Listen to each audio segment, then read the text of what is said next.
am assuming it's gonna be super dangerous.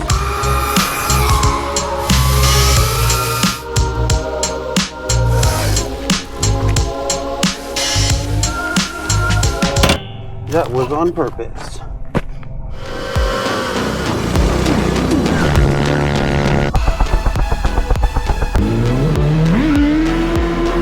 Welcome back to Hunted Mini Bikes.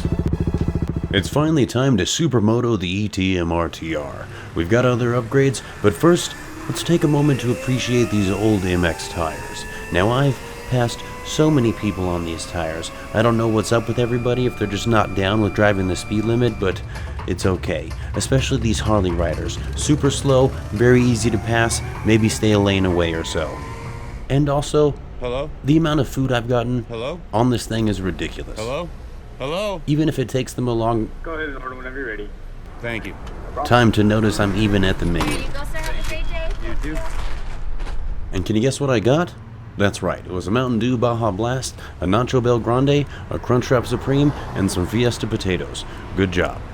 Okay, so these people at the light, they're all slow, I can tell just by looking at them. So I'm gonna try something. I'm gonna try and cross the street before they can even cross the crosswalk. And it's a success. Also, we're gonna hit warp drive because we can. This camera's freaking awesome. Okay, and finally back to talking about the bike. Now, I was told the balance on the Supermoto tires is way better. The balance on these is good unless you're anything under 20 miles an hour. Then if you lean one way, you're screwed.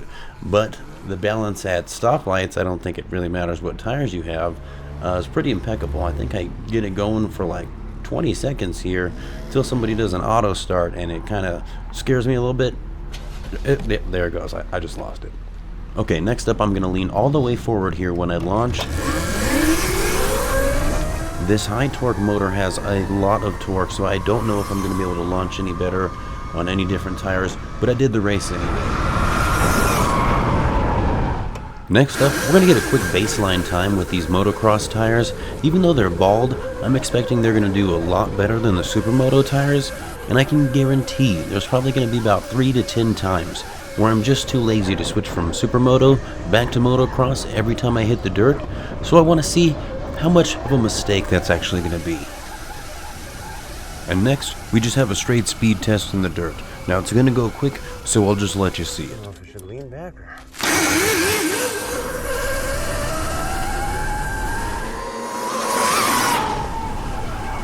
Okay, honestly, these tires do not feel bald at all. Next up, the dirt turning test. As you can see, I can plant a foot and spin the bike around it. Did great. And now for cement. Not too great. The knobbies pop out, makes it super sketchy to lean over too far. Wheelies? Yes, I can do them. Can I do them well? No, I can't, okay? I try a lot. In the dirt, it's really hard for me because my tires are actually bald. So I go back to cement, give it a few tries. Now, I know that's counterintuitive because you want to practice where it's soft, but, you know, bald tires, that's how life goes. Oh my gosh, that was amazing for me. But you know what I can do even better? Is a burnout.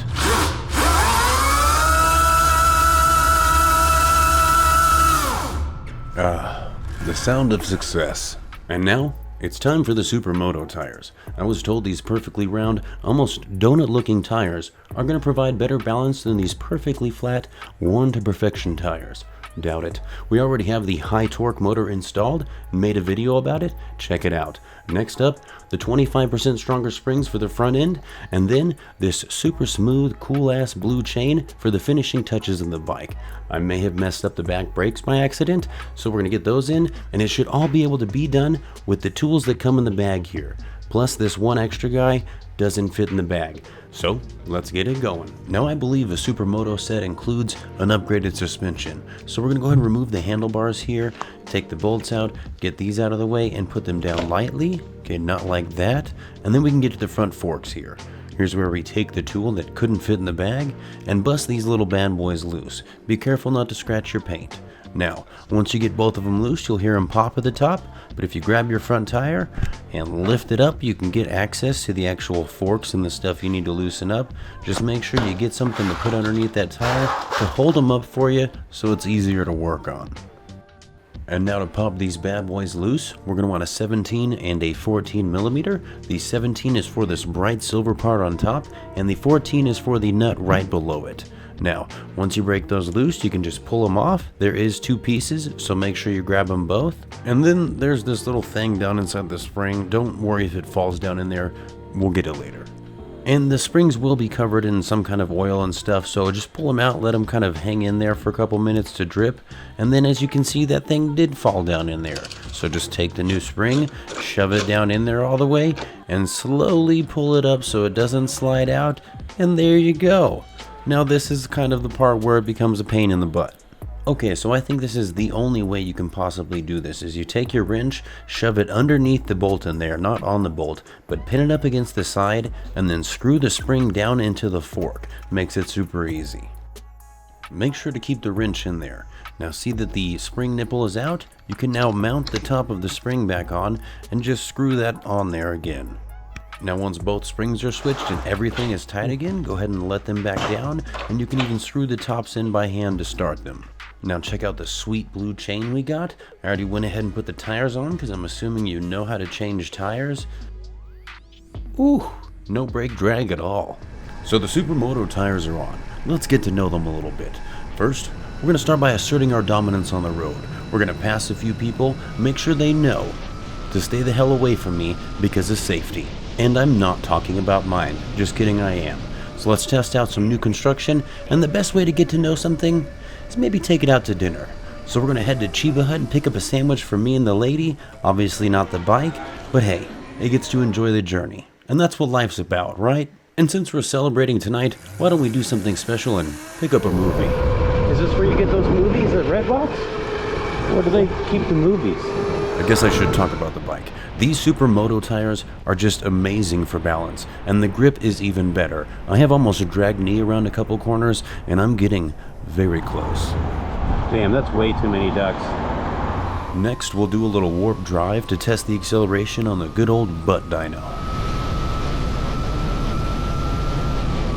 And now, we really start the tests. Down. Alright, so take the turn here. Make it all the way up into the driveway. Oh, that's good. Woo. Okay, we can turn good. Just not take bounces while we're turning. Now I can already tell by the way that I launched that these tires are just a little bit heavier, but I think that's an advantage because it helps keep the front end down for a little bit harder to launch. Maybe just an advantage on the track. Okay, so it does look like the Supermoto wheels are heavier. I don't know by how much. Should have weighed them. I'm assuming it's going to be super dangerous. And it seems like it's going to go exactly the way you thought it was going to go. You can't turn, so that's something.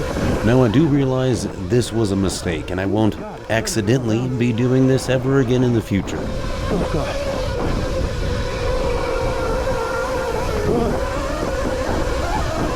Oh my god. Shit. Oh, that was the sketchiest thing I've done today. This is fucking sketchy.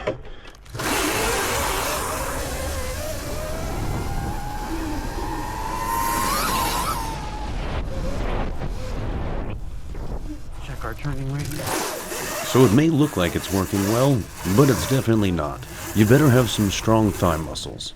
Let's see if we can do it tight. Okay. I think I can turn way tighter on these. That is tight. Oddly enough, doing wheelies is just as easy on the dirt as it is on the street, so I guess that's one good thing about Supermoto tires on the dirt, but I think the burnouts are even better. It's so sticky, we can wheelie in the water. And in case you were wondering about all the shenanigans on my handlebars, we'll start here. This is my blinker and brake setup. It's actually a smart brake light, so it works all by itself, and it has a horn. Next we have our shock-mounted phone holder, smooths it out a little bit when you're off-roading. And now, the JBL Flip 5, perfect for high speeds, nice and loud. Also, we have the controller to our light setup, which does many different things. First of all, you can make it strobe through many different colors at many different speeds. Personally, I pick the slower ones because I don't want to have a seizure. But if you do, you can even mismatch the strobes for maximum effectiveness. Now I place these lights evenly throughout the bike for a glow all the way around. As you can see, there was one in the rear. We have one up underneath the shock, and these lights are smaller than 2 AA batteries put together. Plus they're velcroed on there and I don't really trust it, but so far through everything I've done, they stayed on there, and they're only like 14 bucks, so who cares if I lose one anyway. And I am extremely impressed with these lights, especially for the price. They get super bright and have different modes and everything, almost as cool as the lights on the E-Box Dragster. Yes, I did just put these in, and yes, they do have the exact same options as the one I put on the ETM. And they even have the same remote. And now for the lights that outline the frame of my bike. These were even cheaper at $10.99, and it came with about 16 feet of wire. And the last set of lights is two 3800 lumen 7-inch LED light bars. And now we have our fully adjustable cup holder. I fit a Route 44 in this thing. And finally, we have a standalone horn on this side just so I can honk with both hands. Now I don't think I can fit anything else on here, maybe some rear view mirrors. Tell me what you think. Well, thanks again for dropping by Hunted Mini Bikes. Feel free to drop a comment, hell, even hit that like or subscribe button. And as always, stay fast, my friends.